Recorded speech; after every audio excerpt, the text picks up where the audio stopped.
direction that was. Well, hello! Welcome to our, what day is it today? Wednesday. Wednesday stream. Time flies when you're doing amazing on Kickstarter because of all you awesome people out there. In case you didn't hear, we hit $2 million yesterday, $2 million in 2 weeks. 2 million in 2 weeks. How is that even possible? I don't know. I do not know. I think that officially makes us the fastest to hit the $2 million mark of any MMORPG on Kickstarter. Yeah, I think so. Yeah, we have to confirm, but I think that's true. I'm pretty sure that's true.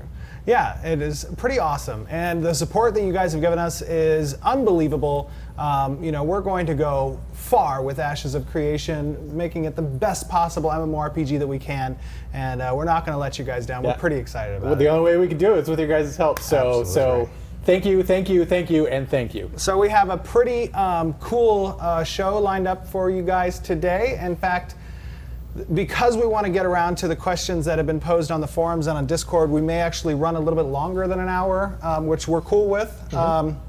So we apologize if we're eating up too much of your life, but Ashes of Creation is just that exciting, and we cannot wait to answer all the questions that you guys have. And as a matter of fact, we have a very special guest with us today, Mr. Deathsproxy, who is one of our community moderators on our Discord and was a pretty early content creator for Ashes of Creation. He does some pretty cool videos. He has his own YouTube channel, which I believe is youtube.com/Deathsproxy or just Deathsproxy. I think so. He was making videos for us before we even knew we were live. That's true. That is actually that is accurate. But he has some pretty creative content over there, and we're appreciative of his coverage. And I know if you guys haven't already subscribed to his channel, he has a great channel. But without further ado, we'd like to introduce Mr. Deathsproxy. Welcome to the Ashes of Creation livecast. Hi guys, how you doing? We're doing well. pretty good. Doing just fantastic. Now tell us a little bit about yourself, Mr. Deathsproxy. Oh, I am a YouTuber. I recently started doing it only about 5 months ago or so. And I've been following Ashes of Creation quite exclusively for quite some time now. Yeah, you have a pretty cool channel. I think you've gotten even some pretty big shout-outs from other content Yeah, creators surprisingly enough I have, yeah. Yeah, that's pretty cool. You're growing fast. So you have some cool questions lined up for us today. I think they're mostly community-grabbed questions, right? So. From Discord, huh? Some are community-based and some of them are on my own, but yeah, a lot of them are influenced by the community for sure. Cool, very cool. I don't think I actually put an at everyone on Discord. Jennifer, do you want to do at everyone? Let them know we're live on what is this? Twitch? It's been a long couple weeks for us, man. It's been a really long few weeks.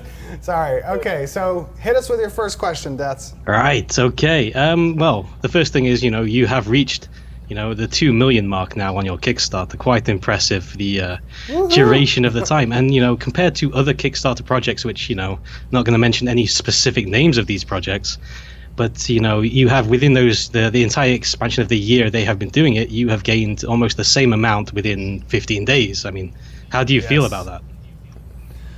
Ooh, we feel surreal. It's really surreal, right? Like I feel like I'm in a dream that I'm going to wake up from at some point, and I'm going to be real sad. But yeah, I mean, it's been absolutely incredible. The response we've gotten from the community has been incredibly heartening, right? It's we know we're working on the right thing. We know we're working on the right project. All our sweat and tears up until this point has been worthwhile. Yes. And it's put things into perspective for us. I mean, this is a genre that we're passionate about, and from the support we've seen through Kickstarter, we know there's a lot of other people out there who are just as passionate about MMORPGs in general and the direction of the genre. And it feels really good to know that we're not alone. Right. Yeah. It's a shared vision. Yeah, it's exactly. Great to see. Yeah. It is an awesome feeling for sure. That's great, yeah. So yeah, I'm going to go straight to it and talk about your next stretch goal. Well, the stretch goal you will, achieve soon, which is about the Underrealm race, the beast race you're keeping secret on, Can you explain some details perhaps about this beast race? Give us some lore details. It is a realm filled with bacon. I like that. Baconator confirmed. Yeah. Hey, Bacon, actually, could you turn down the desktop audio there by about on the stream by probably around 20% because it's really loud in my ear. There we go. I'd say it's perfect. Okay, so a little bit about the other race that we're going to be introducing. This is going to be a race that includes some beast-like qualities. It's going to be a race that in the lore fled to the underrealm area in order to escape the catastrophes that were occurring, the atrocities that were occurring above ground. That's where they sought refuge. This is going to be a player race that will not be returning to the world, but instead will be coming to the surface potentially to interact with these newcomers that are coming. Right. New parts of the world have opened up for them too, and so they're poking their head out from the underrealm for the very first time in generations. So. Absolutely, and another thing that is a little bit lore specific kind of is that these great divine portals, they just spooled up recently, and that's what's brought these people back to the world, and that spooling up of these portals has done some other things around the world. Right. And that's what kind of drew the attention of this race and brought their attention back to the surface to see exactly what's going on, because they've been so detached from that realm for a long time. Is the catastrophe happening again, or is something else going on? Yep. So. That's great. That's an entirely new aspect to the whole thing, and I'm sure people will be streaming or discussing and speculating over this lore for quite some time. That's good news. Yeah, I mean, I'm really excited we get to do it. It's something we wanted to do from the beginning, but just was kind of out of scope. And now Kickstarter has allowed us to readdress that and bring that actually to fruition. So. Yeah, that's good. Right, I'm going to go straight to the next one. Social organizations, one of the Kickstarter stretch goals that you already reached, but nothing has really been said about them whatsoever. So could you kind of give us some details on those? Yeah, so social organizations, as we've introduced them with this stretch goal, are really a very in-depth way for players to interact with the world around them in a different fashion. It allows for hierarchy progression paths within these organizations that relate to specific quest lines and story arcs specific for those stories, for those organizations, right? So, for example, we said something about the Thieves Guild, we said something about a Scholars Academy and a Traders Company, and those are going to, obviously, as the name entails, relate to different aspects of gameplay specific to those types of organizations, right? A Thieves Guild may have objectives that are quest-oriented towards securing some rare object for the organization in order to advance your place within that organization. There's going to be different tiers of advancement for your membership, and you're only going to be able to pledge membership oath or loyalty to one of these organizations and progress along those paths. Now, obviously, if you wanted to switch to a different organization, you may lose the progress you made in the organization you originally were part of, but you're going to be, again, working through this organization in a progression style, achieving those kind of different quest paths and items that may be involved with that.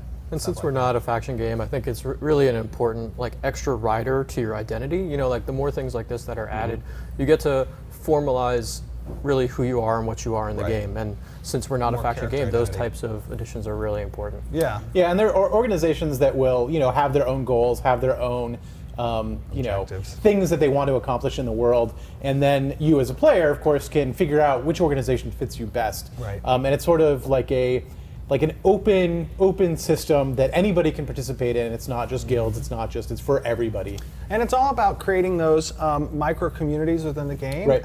And as well as on the macro community scale, because as you're participating in achieving the events for a specific organization that may relate to the progression of building types within certain nodes all across the lands, or may relate to what specific bosses need to be down first, or what quests and dungeons need to be delved, and what objectives there are within that dungeon to bring back to the organization and stuff like that. The community's participating in that as a whole and on an individual level. So as the whole community relates to those organizations, it would determine that organization's progression along a macro scale. Right. And then your individual participation and achievement within the organization relates to your position in the hierarchy of that organization that might relate to what types of rewards you can receive from the organization, or how you can act on behalf of that organization, what titles and presences you hold among other participants in the organization and stuff like that. And that theme of feedback and contribution is something that we really try to put in multiple facets of the game. Right. That's a really cool aspect of it, I guess. Yeah, I like the whole sort of micro community thing. I think it's a great idea to focus on. After all, MMORPGs are quite a social game, you know. So the more things like that, the better. I agree. The best way to do about it, especially because it's optional. It's not something you're forced into. That's great, you know. Okay, I'm gonna move straight onto the stock market. Yes, your new. Hey, Deathsproxy, give me 1 second. Yeah, sure. Can we turn him down just a little bit more? He's like my ear, or maybe my earpiece. Yeah, I think all of them. Cause all mine of is our too. earpieces. I don't know if yours Mine's is. okay. Mine's just. I think I'm bleeding. I should have screamed. Sorry about that. No, please. You have us hostage For now. the love of God. Our ears are hostage.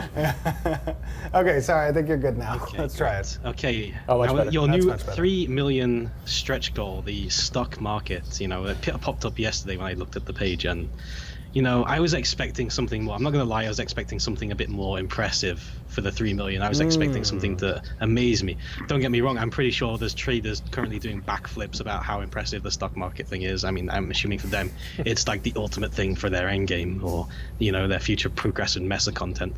But you know, with that, because it's starting to reflect a real world economy, and there has been a game before, EVE Online, which did the same, reflecting a very real world economy.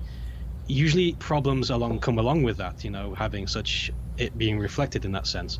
So as sorry, I'm losing what I'm talking about now. as you have real world economy problems, that means you're going to need people to deal with them. And EVE Online came across this problem where the economy was, you know, running out of control. People were manipulating it left, right, and center. Therefore, they had to, you know, hire people to micromanagement, you know. So what happens if that happens in Ashes of Creation? What happens if, you know, the economy gets to a point where it needs someone to micromanage it? Well, if it gets to that point, then we've done a bad job on design. That's true. I don't think that it's going to get to that point. I think we have a lot of testing phases, but We also have a lot of, you know, we've seen what's happened in Right, the industry, exactly. so we've got a lot of things to build on. But most importantly, I think in relationship to the stretch goals, and some, you know, some people maybe not thinking it is as big as a new race.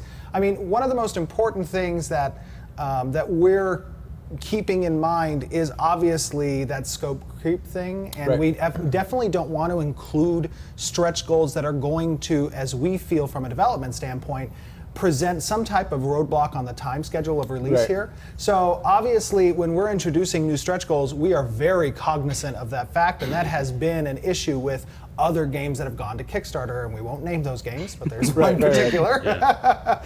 So we obviously want to make sure that our stretch goals are cognizant of that fact. However, Well, I also wanted to say, go ahead. like, we wanted to hit all of our pillars with our stretch goals, Right. right? And this is the economic part of it. Yes, So- absolutely. That's true. That's Yeah. That's a good point. But I would say this: this stretch goal is very in depth. It is a very integral part. If we reach it, that's going to present a whole new element to the economic gameplay of the game. And I think it's actually, maybe the term that we used in regards to like stock exchange wasn't the best term maybe, but it communicated effectively what this entails on behalf of the players and certain organizations. So, I mean, to get into, I guess, a little bit of depth on what that system is going to entail, you know, there are 3 primary points of organization in the world. First and foremost are nodes, right? Second are going to be player-created communities like guilds. And then third are going to be social organizations, which aren't owned by any person, but are system organizations that players can advance in as a community and stuff. And what the stock exchange does, you know, it's not like a... It's not like actual real-world stock exchange thing. You're going to have people sitting in the middle of metropolises with their smart pads, you know, buying and selling stuff and listing purchase orders. It's not going to be anything like that. This is purely representative of the setting, of a medieval high fantasy setting. Yeah. And what happens is, as nodes develop to certain stages, potentially we're discussing probably around the 4th or 5th stage, there's going to be an opportunity for the player-run governments to potentially build a market, and that market may open up. And again, this is all pre-alpha discussion. We have alphas and betas to work on these specific designs and ideas, but that marketplace may then constitute a number of shares that players can purchase from that node that reflect its progress along certain metric scales relating to the advancement of the node, the trades that the node may accomplish, nearby resources that may be put into the node, quest lines that may be completed by the node, its progression against other node progression. Right. The citizens progression The versus citizens other progression, exactly. Purchases of real estate within the area and the progression of freeholds within the realm. All of these metrics are going to be measured, and they're going to be put against the value of stocks that are held for players within that node. The same thing is relatable to potentially guild organizations, and guilds will have to have kind of like a headquarters kind of thing where they, you know how players will declare citizenship. Well, potentially guilds are going to declare citizenship as well. So there'll be a patron guild of a certain node or something along those lines. Those group of guilds that may be patron guilds within a node are also going to be on the indexes for shareholders to purchase shares potentially of that conglomerate of guilds. And they don't have to be affiliated at all. They could be technically at war with each other too. Right, as long as they're headquartered within that node, that's going to be available at that marketplace or something along those lines. Right. Additionally, the progression of social organizations like the Thieves Guild or the Scholars Academy or the Traders Company, their dominance and movement throughout the world and what buildings get accomplished and what quest lines get discovered and what bosses get destroyed, what items get created, what things get unlocked is going to reflect metrics that apply to their shareholders and players participating in that game. So we wanted to introduce another element of the economy that this $3 million goal represents that is very in-depth and allows the players to participate not just through the artisan class, not just through their adventuring class, not just through the normal classes, but also gives sort of a mechanic that allows you to become an investor in these different systems and mechanics as the different communities lead them in different directions. Right. And we're very cognizant of the fact that anytime you're going to introduce an element where players can interact from an investment standpoint in the game with elements like gold and metrics that determine success and failure and stuff like that, there's a huge potential for players to come in and kind of game the system somehow. Mm-hmm. Right. And in that system, we can look of examples like Eve. We can look from examples that have come before us, like Jeff said, and we can also use the alpha and beta testing to make sure that we're not creating tools that can be manipulated incorrectly by the players. Right. I mean, it's something that's to the forefront of our mind when creating this system, but it's going to be a pretty cool system. Yeah, and personally, I'm one of those economic players that you mentioned at the beginning of the question that is doing backflips. I'm not sure if I quite can do a backflip, but so one of the things that appealed to me on the player side when we've been talking about the system for a very long time, is just if, like Steve has mentioned metrics, I mean,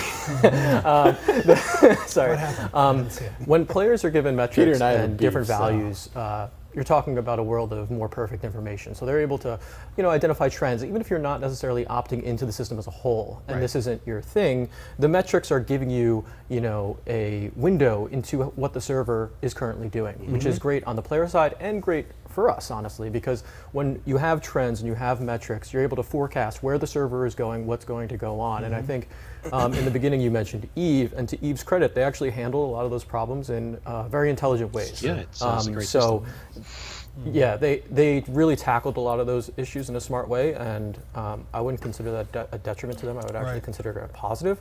And I think in our system, with just where the economy is going and how the players want to opt in, it's actually really beneficial for them to see this type of information and really run with it. And I think it'll be a great system for people who even aren't, the pure economy players. Right. Like even if I'm not participating at all, I can still see how my node's doing. Right. Like I still have a kind of a functional thing that I can hold on to. Yeah. And the system is self-contained. It's not going to be a system that is creating new revenue into the system. Instead, it's going to be a balance between what gold sinks apply to this outgoing value. In addition, something we're discussing potentially. Ooh, I love the angel. It's so pretty. Something that we're discussing potentially is also, when sieges are declared against nodes. certain functionalities stop during that declaration period. These markets that exist within nodes, and they distribute those shares, those markets are going to be closed. Players will not be able to transition those shares when a declaration period is declared as well. So there's a potential for some economic sabotage of rival nodes, rival guilds to come in and declare against a node, knowing that they're performing so well in their economic indexes, and they want to shut that down. That sounds and I think good. I see, like, that sounds really good. Agreed with that. Like, I think that a lot of players on the PvP and PvE side will actually be able to identify trends. Absolutely. And even though they might not be participating in the economic portion of that system, they are participating because they're identifying trends and seeing, you know, kind of reading the answers, right? Yeah. So And it's all about those feedback loops, right? Absolutely. Like every system touches every other system, and even though you might only participate in one, you're still affecting all of them. You're still affected and by you have to all be of them. aware of them, right? Yeah, exactly. So it takes that two-dimensional plane of performance that is just kind of a little bit stagnant in the MMO community, and it adds a whole new element when you have to reflect on your performance and how you're doing in your micro community or whatever broader community, and that can make you a target. It can make you a target of rival communities. yeah, we could spend hours talking I about know. this. So maybe we should get to the next one. I'm sorry, it's been a long time. We're geeking out. Sorry. Well, the sabotage still sounds great. That has me intrigued. Okay, let's move on with this then. The homogenization of the MMORPG genre. You know, a lot of games have become very samey. They have the same content, but generally it's been altered slightly mechanically, or it's just been changed all that little bit. But generally we often get the same kind of content through all our games these days. And, you know, we know you have the node system, which makes your game quite unique. Yeah, I mean, it's a pretty unique aspect of your game. It's pretty unique. However, what else besides the node system would you consider groundbreaking or revolutionary? Well, we've designed a new AI where your computer actually gets off the desk and cleans your house for you. Sounds great. Fights Watson. Oh man, exactly. Like Watson and Siri go at it. You know, Right. I think that you hit the nail on the head in regards to our node system. Our node system is a very revolutionary aspect of how progression works in a game, what type of agency players have, and I think that really is a backbone of our design philosophy. Yeah. Is that I mean, that in and of itself really just kind of explodes how an MMO works and how people are going to relate to an MMO. Yeah. So I mean, it's pretty, like, that in itself is kind of explodey. Yeah, But and then I'd also argue that our storytelling system is going to be for pretty sure. That's a good point. revolutionary. That is a good point. Like the way that we're going to tell the story is going to be quite a bit more organic. And having different servers with different stories. Right, Like right. that's, I mean, where is that? Yeah, I mean, it's other MMOs have kind of maybe kind of touched on it a little bit, but it's been a really long time since we've actually seen it. But even other MMOs that touch on that, it's more along the lines of like, hey, these are player-driven stories, like what clan took what castle and stuff like that. This is actually going to affect the narrative of the world. Right, You know right. what I mean? And so people are going to experience pretty drastic things differently based on what server you're on. And I think that's going to be really cool for people to discuss that and how they got to that point and, you know, what road they traveled to get there. I think that's going to be really different because I haven't seen that in any other MMO. And I think another something that maybe is not unique to the game specifically, but to the company, is like we're coming at this from the perspective of a gamer. And we're getting really in depth with that community involvement and interaction, and making sure that those lines of communications are always open, so that, you know, we're not going to be that company that just makes you eat it and like move on. You know what I mean? Right. I think that being at the forefront of what we're trying to do is something that's unique in the industry, not from maybe a game perspective, but from just a company perspective. I mean, certainly too. other people have talked about it, but do they follow through? Yeah, and I think we've shown so far that we do a pretty good job of that. Absolutely. You know, there's always going to be times where we disagree, and you know, we'll we'll have conversations, but I'm not going to lie. There have been a few times where I'm laying in bed with my phone on Discord, and I'll partially fall asleep, and the phone will fall out of my hand and hit me in the face. that has happened on 2 occasions. All right. Well, that's a good answer. Anyway, regarding the ultimate bonuses provided by metropolises, and we know that the scientific ones, for example, will give us fast travel opportunities. But what will the other bonuses of the other zones provide us? What things can we expect from each one to provide for us that ultimate metropolis that we have developed? Actually, give me 1 second real quick. Let's do, guys. Last time we did a live stream with what was it? What was the thing we called TeamViewer? When we TeamViewered in, walking through that metropolis in that zone, there was some FPS issues because of TeamViewer, and we just wanted to make sure that you guys had an opportunity to see that in-game kind of, walking around that area, showing you a little bit of the environment and the massiveness of the world. So I made sure that Tristan was able to make a recording. Right, make a recording of that. So if we want to actually play that over as we're talking a little bit here in the Q&A.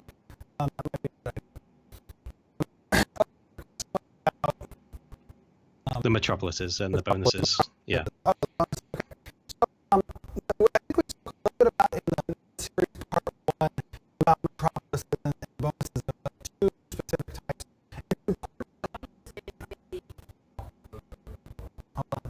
Is that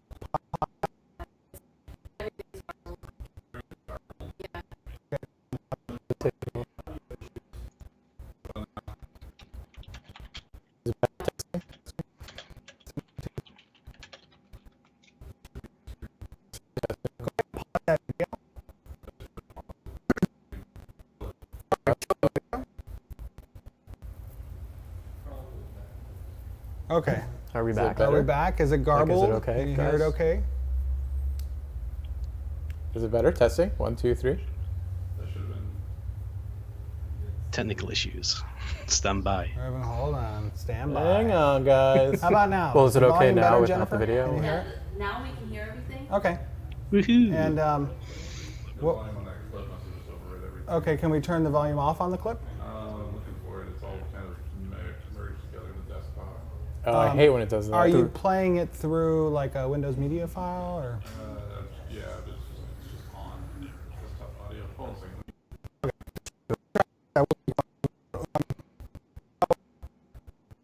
Trying again. Testing 1, 2, 3. Testing. 1, 2, 3. Oh, okay. Turn it off.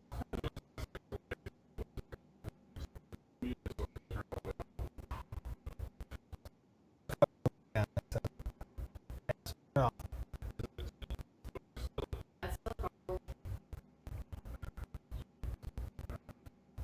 All right. Okay, we'll Well, try to that's keep disappointing. figuring that off. Yeah, I don't know why there's audio on that. If we could just turn the audio off on the I on think the it captures file. everything. It just did, but it's like, it's just Okay. Let's play it. That's okay. We'll try to play with that later. Okay, so in response to your question about the nodes, that's still something that we're actually designing right now. Are those metropolis level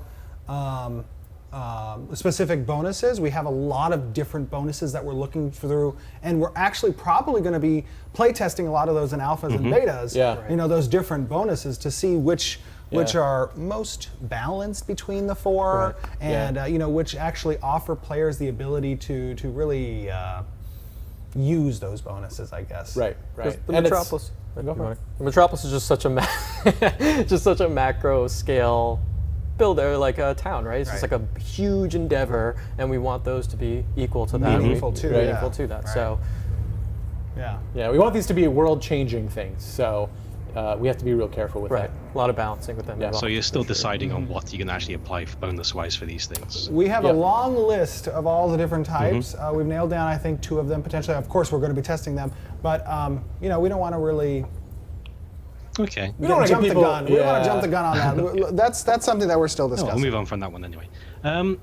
Right, you have quite an interesting class system, and I'm not talking so much about the combat classes themselves. You've already talked about those quite a lot, but I'm more talking about the fact there's going to be combat classes, there's going to be an artisan class, there's going to be a religion class. So will this be expanded on further? Instead of having, the level cap raised at some point, will we have just more classes like that added to the game? It's definitely possible and probable. It's we've got enough space there in what we've designed so far that there's plenty of opportunities to kind of like continue to build that out. We don't want it to go crazy and like if make another class just for the sake of making another class. We want to make sure that there's actually good space for it and that it makes sense. It's something that we'll be able to talk more. I'm going to step away for just a moment and see if I can help fix that gameplay thing. Okay, sure thing. Hang on, I just lost my train of thought. The classes. I mean, so it's just like another balancing question, right? I mean, when you talk about adding more classes in general, you know, the answer is of course always possible, but you know, there's implications as a push-pull to every type of thing. So. I would say it's more than possible. It's very probable. Right. It's just about finding the right time and place to do that. And I mean, that's going to be an expansion kind of question or a game update kind of question when we get to that. But again, it's very likely. And when we talk about the level cap, almost certainly that's going to get raised as time goes on, and as we add more content to match that. Okay. So yeah. All right. Well, let's move on from that again, and we will talk about naval content. And we know you originally announced with the game that naval content will be a thing, but nothing has been really said what the naval content will involve. So, what kind of content can we expect with naval? My belly button, right? So an orange, a nice orange. Everybody will get oranges. So we're talking about like putting actual content in the seas. Yeah. We're talking about you know, stuff that happens under the ocean, stuff that happens on the ocean, island chains that we've got planned, Right, and node then trade routes implications. and ships are our other big part of that. We're trying to, I mean, like most of our things, we're trying to hit every single pillar that's important to us. Economy is a very important pillar. So, you know, I think like Jeff mentioned, trade routes is going to be a large part of that as well. Got a lot planned for it. Yeah.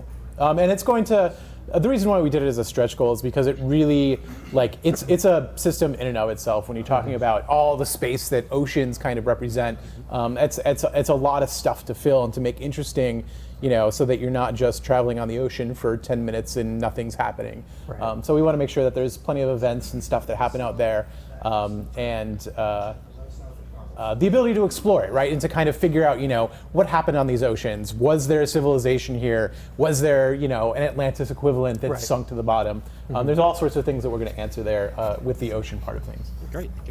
Okay, I think it's fixed. Think you got it? I think I got it. Sweet. Is the video up by Tech support, Steven. I know, right? Let me fix this now. Go for it, Deathsproxy. Okay. In regards to further naval combat, what about ships? Are ships going to be something that are going to be quite realistic to control, or are they going to be more, you know, arcadey in the sense to make it simplistic? Will we have to have crew members, you know, lower sails and raise sails, or will we just have to press W on our keyboard and left and right? So how complex is our ship thing going to be? I think we're Movement-wise. interested in moving that in the direction of potentially a profession, right? That players might be able to advance in regards to specific abilities that relate to seafaring activities. You know, treasure finding and underwater adventuring, and then, gosh, the stupid thing. He was talking a little bit more about the actual like mechanics ship of the control. ship. Like whether it's going to be like a physics-based engine or if it's going to be got it. more arcadey. Got it. Physics is always really tough, right? And especially in an MMO, physics becomes even harder because you have to worry about, you know, making sure all the clients can see like what the physics are doing at the same time. So we will probably do a sort of simulation of those physics. We're not going to have like wind speed and, you know, tacking and kind of really technical sailing. Right, because I mean, ultimately, when you start to include those aspects from a physical standpoint, that's when you may start cutting into performance issues on the player's end. Yeah. And we definitely don't want to do that. There's ways to simulate that, as you were describing, without actually including the hard physics of it being rendered. Right. And those types of things you may have seen, you know, in other games that have.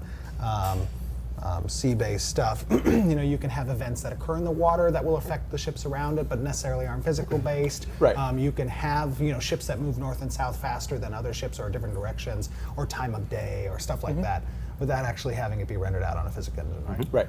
Yeah. Okay. Sorry, I'm having a. So yeah, we're gonna go for a simulated realism. Okay, simulator. That's great. Yeah, good. So in regards to that, what you mentioned there, is that possibly we'll see a naval class, you know, a specific class for naval-based content? I think a Probably naval not profession. a class. It'll be class, more of a profession. like So you know, it's kind of limited in scope, but allows you to sort of get better at sailing or get better at supporting a ship Right. or get better at firing your cannons. Did you just reveal cannons? I didn't actually. Did I? That was not a word we I'm used. sorry. I'm taking that away. Sorry. The cannons shoot arrows. Oh, it was accidental. Sorry. reveal. Sorry. Please don't fire me. Don't worry, I think you're safe. Yeah, so I think that what Jeff was trying to say is there are professions that relate to on-ship experiences. That'll make you better at those things, and may even unlock different types of skills associated maybe with those professions. Right. Who knows? It's going to be pretty in depth. It'll be cool. That's cool. Yeah. Now, I've been bombarded almost by the community about camera-based questions. Cameras this, cameras that. After watching some of the gameplay footage, or just generally cameras. Everyone's interested in cameras this week. I don't know why. But basically, want to know, what kind of camera options will we have? We'll be able to customize the cameras heavily. We'll be able to change the FA view. Can we change the zoom level? Can we have director's level cameras that we can see away from our character or zoom out quite far? Will we have, see things like NVIDIA Ansel technology, for example, being used and optimized? I think our goal is to provide a lot of versatility when it comes to point of views and cameras and stuff like that, and I think the engine can help a little bit with that kind of stuff. Yeah, I mean, Anyways, Unreal does cameras really easily and really well, but that's kind of like the icing on the cake. And Yeah, we're still it's making the cake. It's more of a polish question. Yeah. Like when we get to that point and we really start nailing down like what that experience is going to be like, we can better answer those questions. It's because it's really about polish at that point. We really want to make sure that we have the content to support that polish. Right. We want to have making an the awesome cake game, still. Yeah. then an awesome camera, not an awesome camera, then an awesome game. So the answer to that is we definitely want to give people as many options as they want. And Unreal will help us a lot in providing those options. Yeah. What those options will be, I don't know at this point. Okay. Well, let's move on to PvP. Everyone loves talking about PvP, right? It's a contention point for sure. Now, in terms of open world PvP, this game seems to be very open world focused. However, you do have 1v1, 3v3, 5v5 arenas planned. And my question is, will that kind of detract from the open world aspect that you're promoting? I mean, why would someone go search for PvP when they can just instantly get PvP while staying inside a town? That's a good question. I think that when asking that question, it's important to note that exactly what does our open world PvP entail. And one of our pillars, as we described, wasn't called PvP, it was called meaningful conflict. And the reason why it's meaningful is because you're going to accomplish certain things in the world relating to PvP that you will not be able to accomplish in the arena. Right. The arena is kind of like taking a break from the open world, right. Maybe testing certain builds of armor and weapons and just, having that conflict whenever you want to. It's a one-off session-based thing, exactly. Right? Whereas the open world stuff is you're actually accomplishing something that's going to change the game forever. Exactly. You're fighting for a castle. So what's at stake is much higher in the open world, and the arenas are going to be much more self-contained. You're also not going to probably get the scale that you're going to get in the open world that you would get in an arena. That's a good point. Yeah. It's a totally different experience. I mean, in some games I've played, you call people arena junkies. Yeah. Right? And like, I've been one. Exactly. You're going to have those arena junkies want to participate in the open world events because there's consequence there. There's meaning there. Right. Castle sieges and the sieges against nodes, or the caravans, or collecting those rare resources and stuff like that, or guild wars that are going to be a matter of honor and have objectives and stuff like that.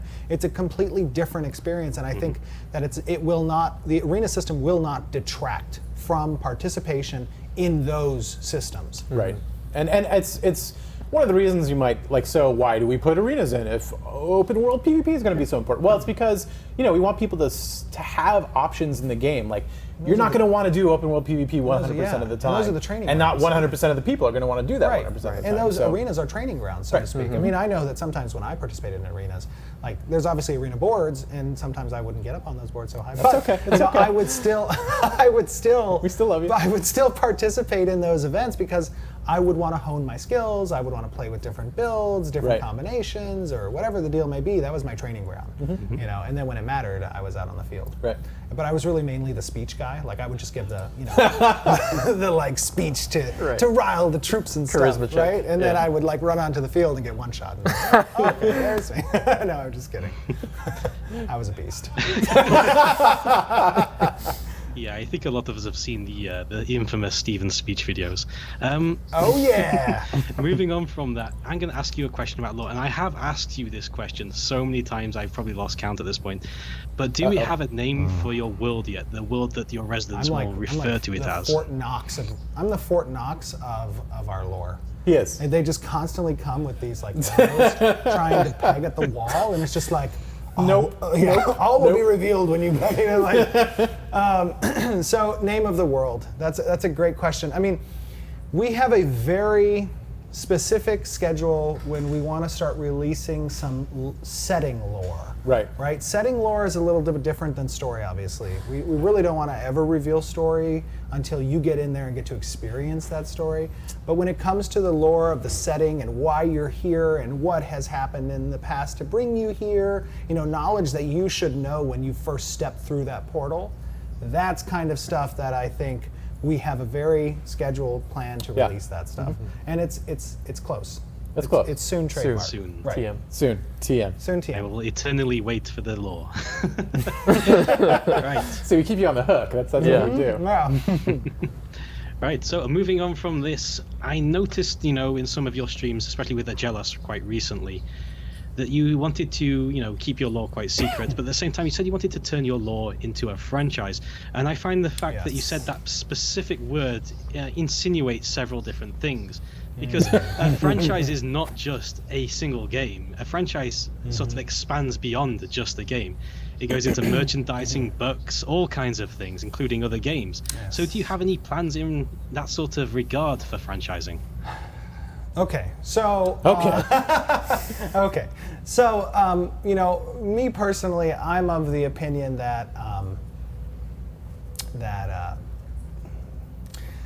this story that we're bringing to life with Ashes of Creation is a very in-depth one. It has a lot of different aspects to it, and I personally, when diving into creating Intrepid Studios and bringing Ashes of Creation to life with this awesome team here, I knew from the get-go that this was going to be a franchise. I knew that this IP we were creating with Ashes of Creation is going to be revealed in many different ways and have a lot of different components that people can just eat up. Yeah. And I want to do that with a lot of different aspects, not just Ashes of Creation. But it's important to note, Ashes of Creation is the flagship, the dedicated, get this right, this is what we're bringing to market to represent the story that will have a greater franchise, and you're going to see an amazing MMORPG out of our story. Right. And then once that happens, exactly, then we move on to those other products that we're considering.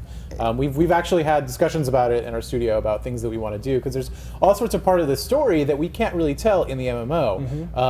There's timelines that are occurring, in multiple different places that we want to focus on. We want to be able to tell, but we can't just tell within this one game. And there are heroes and villains that we want to focus on and stuff like that. That want to have their story told, but not necessarily can be told in the MMORPG. Yeah. And it's one of those things that I've always been told as a writer, is to always tell the story of the most interesting time of your characters' lives.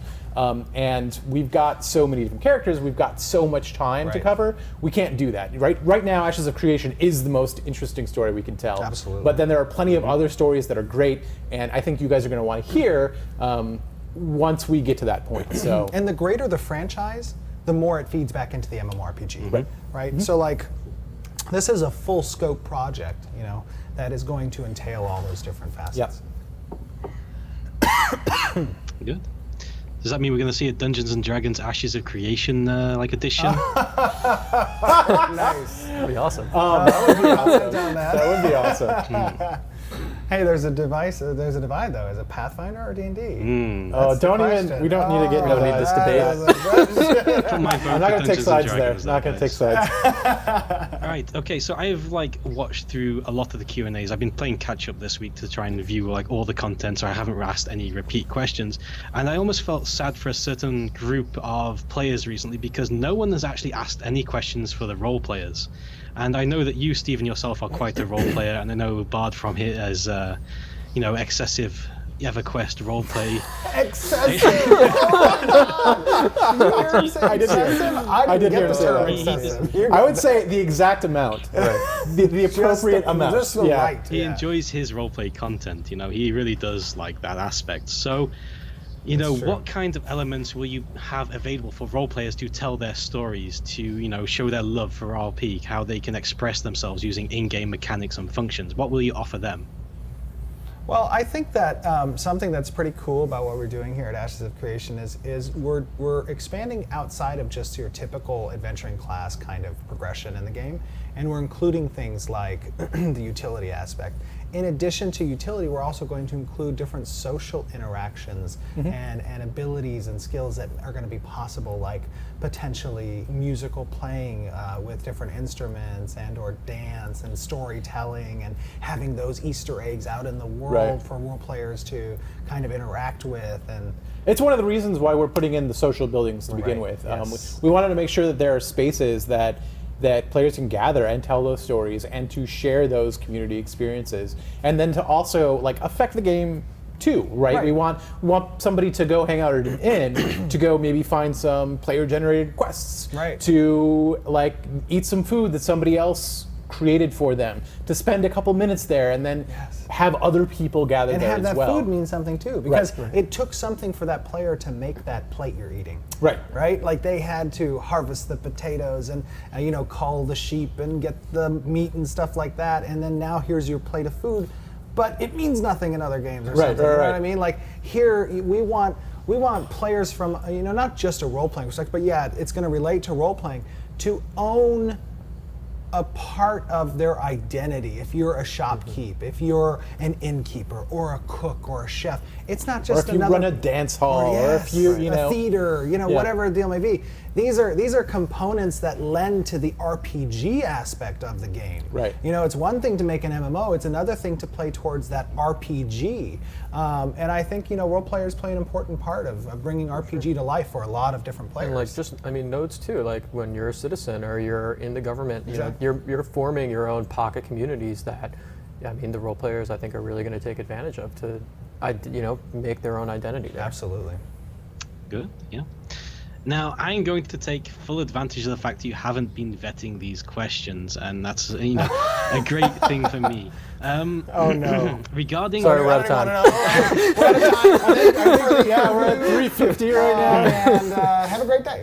So regarding pay to win, a very special subject for Stephen here, and we know that you advocate a very anti-pay to win stance, and you know that yourself that you are extremely against the concept of pay to win, and you've had very bad experiences with several different MMOs and companies behind them. So my question is, what happens when Intrepid themselves faces ultimate financial ruin? What happens when the subscription numbers, the cosmetic cash ups are no longer enough to support your game and future content? How would Intrepid respond to a situation like that? Financial ruin? Oh my goodness. So dire. Let's edit these questions. No, I'm just kidding.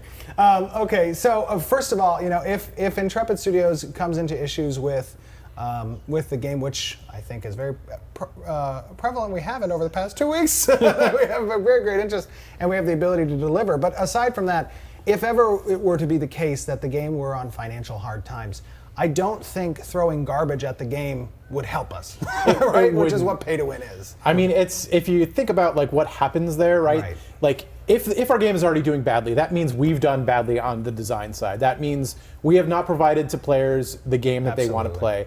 And by throwing pay to win at that as a way to grab money doesn't help. That accelerates the death of the game. So I mean, we would have to take a really hard I don't know look. what we would do in that situation, but it certainly wouldn't be. We'd have to take a really hard look as to why we would be in that situation. What did we do wrong? It's about adding and fun then fixing back into that. Not introducing an element that ruined the genre for the past several years. That wouldn't help the situation. No, I mean it would just accelerate. Doing pay to win in that is a really short-sighted and short-term band-aid to what would be, a problem if you're really talking financial ruin, right? So you're trying to add fun back to the game. We'd have to identify what's going on, why it happened, and I mean, you can take a look at Final Fantasy as a way. That's a great story for that. They did a great way of recognizing that there was something wrong with the game and then fixing it. Of course, that took a lot of money on their part. Right. It's like 140. Right. But at the same time, like they did it the right way. That's true. And we would have to do something similar to that in order to get people to come back. I mean, pay to win is not going to get people back. You know what I mean? Right. It'll just. It's such a kind of short-term answer. Mess with the people who are currently Right. still there, right? All of a sudden, your most loyal people are getting screwed. I think right? the most important aspect of this question is, from a financial perspective in the games realm, we have clear objectives, and we are dedicated and passionate to making this project be the most successful MMORPG. I mean, we're really, like, as gamers and MMORPG players ourselves, like, our goal is to create a perfect product that is going to attract MMORPG players just by building it. If we build it, they will come, right? So I mean, obviously, if we mess up in that regard, we're going to have to go back and evaluate where the mess up was. Right. Not introduce another element that's going to screw it up. Right. Yeah. And make it worse. And make it worse, exactly. Yeah. If we're in the dumpster, it doesn't help to be in the truck. To set it on fire. Yeah. Right. I was going to say to be in the dump truck. Yeah. You want to set it on fire. Exactly. That almost wraps up everything I needed to ask. So yeah, cool. thank you for answering all my questions, guys. I will Thanks for probably being on there. prepare Great more questions. if this can ever happen another time. I have a never-ending supply of questions, trust me. Very cool. All right. Well, awesome. Thank you very much, Deathsproxy. We appreciate it. And for those of you who aren't subscribed to Deathsproxy's channel, he's a great content creator. As Death, you want to give a plug to your channel? Yep. I don't know what the URL is. Ooh, sorry. I don't know what the URL is. Oh, the URL? It's just YouTube /Deathsproxy. That's all it is. Very easy to go there. Sweet. Check out my content, see if you like it. If not, you can just ignore it. It's pretty trashy. So yeah. Thank you very much, Proxy. We appreciate it, and we would love to do this again in the future. Buddy. Yeah, that was awesome. Yeah, Thank you guys. We're gonna have to vet his questions though next time. Yeah. Just kidding. Financial ruin. Right. All right, let's throw down that Skype window, and then also, I think we had a meme contest. Did we have a meme Did contest? we have a meme contest? I think we had a meme contest. Uh-oh. Let's do a meme Do you want contest. to do it from Slack? I left my phone on my desk.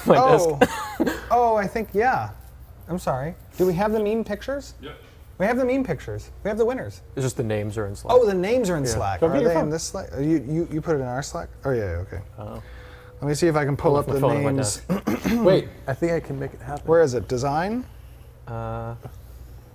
Which channel did you throw it in, Jen? I gave it to you personally. Oh, I need my phone, sadly. Okay, you want to go? Which one is your phone? Just take your headset off, and then you're good. Oh, It's the micro cracked one, isn't it? Oh. Yeah, it's under. Yep. All right, hang tight. We're getting to our meme Passing it. contestants. Thank you. So yeah, we did a contest last week for players on our forums and on it Discord. was incredible. They Like, were I'm dying hilarious. every day. Yes, they were hilarious. Every day. We have some very talented memers out there. Is that the name for them? I don't know if Yeah, that's the name for them. memers. That's the profession. Memers? Yeah. Yeah, Okay. Professional I think memer. there's a reference to memes, but I can't think of it. Anyways, yeah, we got some memers out there who did some pretty good jobs, so we're going to show them right now. And they win. What do they win?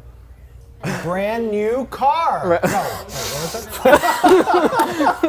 Alpha key. Oh, an alpha key. alpha key. Well, that's better than a car. So. all right. Fact. So first up, we have the winner. It's always sunny Right. in This is Ashes by of Creation. the user Renowned Meme. Renowned meme. Well What done. foresight. You get an alpha key, my friend. This is pretty funny. I like it. I love, Jeff, that you have that beautiful hair. Isn't it gorgeous? It's really great. It's very nice. I used to have hair like I'm that. not a fan of my blazer, but it's pretty cool. What's our next one? One does not simply create the perfect MMO. Hold the cup! Hold the cup! Nice. Well done. I like that one too. By Drive Who? Gluto? Drive Guido. Drive Guido. Cool. Next one. Alpha key. Well done. It's Kickstarter time! Oh no. This is by Is that a wallet? Timon. That is a Is wallet. that kid a wallet? That child is a wallet. That's horrible. Oh, man. I don't wear wife beaters, just to be clear. All right. That's a lie, he does. I do not. This is by Adam J. Pay to win with a JY. sword of Jeffrey. And some bacon and sandals. Hey, look, I forgot King Leonidas has actually sandals there. He does. He That's does. very nice. That's very nice. Who was that? Adam JY. Adam 1, 2, 3, 4, JY. 5. All right. That is That's by awesome. Falcons. I love that. This might be my favorite That's a one. great I one. think that's my favorite one too. I love the eye of Sauron. It's just up there. All right, very cool. Who's that? By Falcons. Falcons. Well done, Falcons. Oh, the Bacon Moonstrider. So good. Baconator on a Bacon Moonstrider. That's That's by- double bacon. Victe. Victe. Very cool. Very nice. Those are our winners. Well done, everybody. Well done, Thanks for memers. having us laugh. It was amazing. Well done, memers. Okay, what is up next? We had some questions from the Yes. community. It should be up there when he puts up. Okay. There they are. Oh, here we go. Okay. Jay Solo asks, will players be able to import images into the game to put on in-game objects like sails, shields, and cloaks? So I think our preliminary answer to this is going to be no from the out-of-game pictures. I think we're going to have a pretty in-depth symbol creation system in the game. That's going to allow for a lot of customization and representing either emblems for your guild or for your city flags and for custom armor and Right. cloaks and that kind of stuff. But the issue that we have with bringing in images from out of the game is that one, from a customer service standpoint, having to go through those and making sure that they're not Each one is approved. right. Yeah. Each one is approved, and then two, it kind of is a breaking of the immersion. Yeah. Like if I'm running around and I see, a Dairy Queen image on the side of a building, It's funny, and I like it. I Right. want to eat there. I would love to get a bite to eat, but it just breaks the immersion a little bit. Never Muse asks, what will the in-game chat system be like? What will the channels be? It's a good question. So, I mean, we're talking about integration, right? Yeah, we're talking about We're talking integration about it. of- We're not quite sure. Maybe. Maybe. It's going to be very in-depth. And channels are going to be, you're going to have your standard trade channels, you're going to have your general area channel, you're going to have a party and raid and guild, and maybe even social organization. If you're a part of Right. the Thieves Guild, you could have the Thieves Guild only channel. If you're a citizen of a node, you'll have that node citizenship channel only. That's how that's going to look like. And we're also planning on having The voice over IP. Voice over IP. Yeah, voice over IP for parties and for raids and maybe for guilds as well. And the reason that we want to do this is because it's a cool thing to implement. It adds an additional layer of connectivity between members of the community. Right. Right? That you don't have to go out of the game and join a TeamSpeak server or a Ventrilo or a Discord or whatever the deal may be. You can get that interaction just in the game by becoming a member of a party or becoming a member of a raid. And there's going to be a lot of functionality there for, if you don't like what somebody's saying, you can just click on their name and mute them. You know what I mean? Or you don't want to hear the raid talk, you can mute the raid. But for those who do, it's there. Who's the next one? No Spark. Boy, I need to get new glasses. Can guilds have more than one guild leader? So the answer to that is no. There's going to be one designated guild leader. However, there will be a wide variety of different abilities that guild leaders can assign to certain ranks and roles within the community to participate and delegate those leadership responsibilities to. Right. From day one, we wanted that to be extremely extensive. So. Yeah, absolutely. Huge extensive there. But also, there will be an ability to transfer leadership as well of the guild if you wanted to. Dirty Human. Aw, that's sad. How extensive will enchanting be? And will it be something someone could use as a storefront? I think we touched on that before. Did we? Yeah, a Right. little bit. Yeah. I think so. Yeah. With the kiosks. Yeah, I mean, the answer is yes. Yes. The answer is yes. And the answer for the extensiveness of the enchanting system, there's going to be a lot of different things that you can do with enchanting your item and gears with different things. Yeah. And that we'll touch on more in a blog in the future, I think. That's a big question. Darth Dell, what will be our plan if servers become overpopulated? Overpopulated. Well, I think that comes down to, when servers are initially being populated, us keeping an eye on what those populations are looking like, Right, and then right. putting in systems to kind of Yeah, I mean, we'll have population limits and stuff like that Right. to prevent overpopulation. So I mean that will be pretty standard from what you've probably seen. We're not going to do anything super special there. Yeah, we're gonna keep an eye on server populations, and as those server populations start to near the kind of limit that we want to see from a concurrent user basis and an overall account registration, we're gonna we would put some soft caps in relating to the creation of new characters and stuff Right. like that. It's a toughie. It's more of a preventative thing than Right. than a reactive thing. Yes. Because being overpopulated is a bad situation. So avoid it from the begin with, and everything's happy. Absolutely. BC Giant. Will the corruption system be enough to prevent people getting around the death penalty and keep killing? We believe so. Yeah, we think so. So we have alphas and betas to test, okay? And we're going to have a lot of alphas and betas. In those, we are going to test, obviously, a huge component of our game is going to be, how the PvP system relates to Right. players and stuff like that. And what people are doing to try and circumvent it, Absolutely. and designing against that. And I think that, from the get-go, I believe that our flagging system and corruption system will be absolutely enough to prevent players from getting around the death penalty or keep killing. I don't want to get into how it works again because we've done it a few times, and there's a lot of videos in previous streams where we've discussed the flagging system, and corruption in general is just a heavy deterrent to murder. It keeps that potential there for the obscure scenarios in which case it comes about, but at that point the person committing the murder is really taking the brunt of the risk for whatever Right. opportunity And it's they're a going to. compounding deterrent, It's a so- compounding right. deterrent. That's a good point. Like the more corruption you accrue, the worse it gets. right. Okay, Mycroft. What currently released game is Ash's combat design most comparable to, and what will be different about it? Well, the currently released game we're most comparable to is Ashes of Creation. It's released in the office. It is released in the you go. office. So that's technically released. Technically correct. To give an answer to that, I don't really want to say it's most akin to any other game because we're doing something really different with it from a hybrid perspective. yeah. As soon as you say a title, Yeah, I Right. kind of You lock get all that comes with it. everybody's ideas right, you into get everything that. that comes with that title.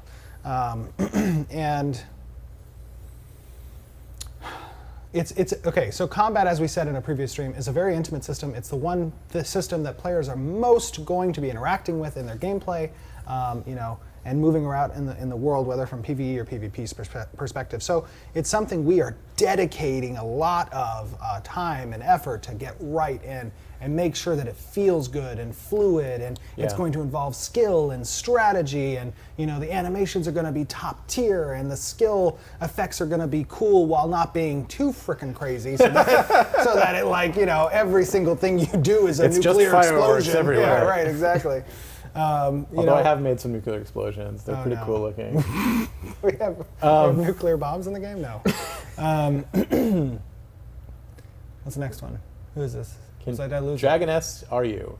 Can people steal stuff off of your freehold? Steal stuff? Steal stuff. No. No. No. There's no stealing in freeholds. Yeah.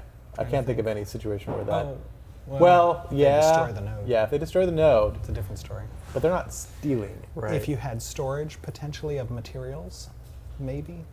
Materials probably only. Only materials. But like or, to the or like- question of like, no one's going to be walking up to your freehold during a random time that you're offline Right. and No. stealing a Yeah, chair yeah, from your yeah, house. yeah. Like, that's Stealing a not chair. right. Freehold is I your don't know. freehold. But I That's want it. that chair. Oh, I'm sorry. You can't have my What if it's an chair. awesome chair? What if it's a throne? Right. No, anyways, no. There's no stealing. There's no stealing. Who's next? Savannah, can we give more info about the breeding animal husbandry mechanics? Do specific mounts have unique traits you can breed, etc.? Yeah, mounts Yeah. have unique traits that you can try to breed and get that genetic trait within the next mount. You're going to see unique creatures that will exist very rare out in the world that you could try to capture and tame to breed with something else. Yep. It's going to be a really cool mechanic and system there that players will be able to experiment with, I think. Yeah, I don't think it's not going to be just relegated to mounts either. Like there's going to be, pets. Pets and livestock and stuff that you can also improve the stats of. And, so Dawnbreaker Ox, maybe? maybe. Ooh, Wait, what is our feeling about oxes? That was yaks. Oh, that was yaks. No. Those yaks. Very anti-yak. There's no yaks. No yaks. No yaks. Well, just Matt can have Yaks are OP. Okay, sorry. there Ashen actually might be yaks. Who knows? I don't know. Ashen 65. Will animation canceling be used as a combat mechanic? This is not a fighting game, and it's if your ability is available, you will be able to use it. You're not going to be locked into animations for the most part for most of the game. I can't think of any. I say most because I can't think of any exceptions. There might be, but yeah, that's not going to be a part of combat at this point. Right. Will there be a portable campsite mechanic? I think so. Yeah, we've yes. talked about that. Talk Yeah. about that. Yeah. It relates similarly to how, or as I would say, similarly, to how Similar.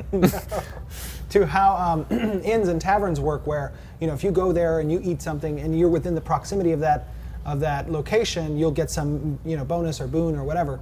The campsite is kind of like on a micro scale of that, where like you can lay down potentially a campsite, you can do some things there, and then you're going to get a benefit or boon when you remain within a certain area of the campsite or something. Leptos. How do we plan to make bards unique and as good as other classes? Jeffrey Bard, who went to Bard College and plays a bard in RPGs, can answer that question, Mr. Bard. I don't see why they wouldn't be as good as other classes. It's all about design, right? Like, there's this, I don't know, specter, this thing that makes people think that bards are not good at anything, right? Like that's the problem with perception. I love right, bards. and it's a problem with other games that have designed sort of the hybrid, muddled, I don't have a role kind of problem, and that's what we're going to be fixing in this, is making the support class be a class that is engaging and they don't have to be musical. they don't have to be musical. Right. They don't have to have a lute. Yes. They don't have to be. They could dance, they could theater, they could storytell, they could, They can inspire people with their words, Yes. right? So it's about designing for that role and making that role important and meaningful, and not just, oh, you don't do as much DPS, so you don't fit in here. We want a bard not being in a party to be something that you miss, and that also means that they have engaging combat to do. They're not just clicking on their buffs and that's all they do, and that's all they do to affect the fight. We want them to be on the front lines. We want them to be affecting things. And now we've just effectively skewed the population of all classes across our servers. Bards to OPs? Right. Oh, wow. Yeah, there you really? go. Bard it's OP happening. confirmed. Unbelievable. That's not true, people. What's the next one? Ponzini. Will summoners get to choose the look of their summons? Ooh, summons. Now we're talking summoners. Yeah, now this is Okay, Steven's so class. summoners are going to have some customization over the way that their summon appears. It's also going to be some customization from a cosmetic appearance that'll be available within the game to customize that appearance. It's going to reflect your race that you're a part of. It's going to affect the evolution of that summon based on your archetypes that you may choose. You're going to have shadow summons if you're a summoner with a rogue potentially. It's going to be a very character-defining aspect of your summons relating to how you as a character represent yourself. Right. Something like that. Yeah. Next one. Sigari. We kind of answered. Cigar. What? We So did we kind of answer answered that. that. How long will it take to make a Reademar- sword and what is yeah, full we price? answered Yeah, we that already answered that. Red. Redeemer Osha. Redeemer Rosha. How will one learn to skill to ride? Will they buy a book, do a quest, etc.? You'll come out of the womb riding a horse? Come out of the womb riding a horse. Confirmed. Right? Confirmed. Confirmed. Right out the portal. Right out of you Right out just the jump onto portal. a horse. Right. Okay, so on live stream. Oh no. Okay. This is happening. What's the next? Stop. Okay. Voker. Will the game be translated into other languages such as French? Oui, je parle seulement un peu français. Or will there be server languages? So that is a goal of ours. We want to. It's going to depend on how far we get with the. I think I mean, obviously it depends on a few things. Right. But I think that our goal moving forward is going to be, yes, we want to bring this to the populations that are interested, Right. In the regions that are interested, and that's going to involve localization efforts such as translation. So, yeah. Yeah. As far as server languages go, we're not sure though. Oh, like defining be, a server. Yeah, it'll be client-based, so you'll be able to set your language options. Right. But as far as will there be just a dedicated French server? Official French server. I don't know about that. I don't I mean, want there's going to be official region servers, right. obviously. There'll be a European server. Right, exactly. And unofficially, there might be a French server, but we don't want to really lock people down that way. All right. Very cool. I think that's all of our questions. Yeah. We made it through. We actually did Holy moly! pretty What? okay. We're good on time. 4:10. Not too We're a little bad. bit over, but it's all right. Very cool. Hope everybody is still with us. Yeah. Sorry, it went a little long. Next week we have Agilos from the Dungeon Crawler Network. Next week On Friday. I'm sorry, on Friday. Friday. I'm telling you, dude. I know. No, I know. I'm right there with you. It's been 2 weeks. The day after tomorrow, we have Agilos from the Dungeon Crawler Network, and he'll be joining us for some Q&A. Guys, we really appreciate you tuning in, and again, we cannot express enough our absolute gratitude when it comes to the support that we've seen through this Kickstarter. We appreciate it wholeheartedly. And You guys have been absolutely incredible, way more than our wildest dreams. way more. So yeah, hope you don't get tired of us saying thanks because it is Oh, wow. amazing. Wow, Yay. That's impressive. where did that come from? I don't know. Okay. All right, guys, have a great day, and thanks for tuning in. We'll see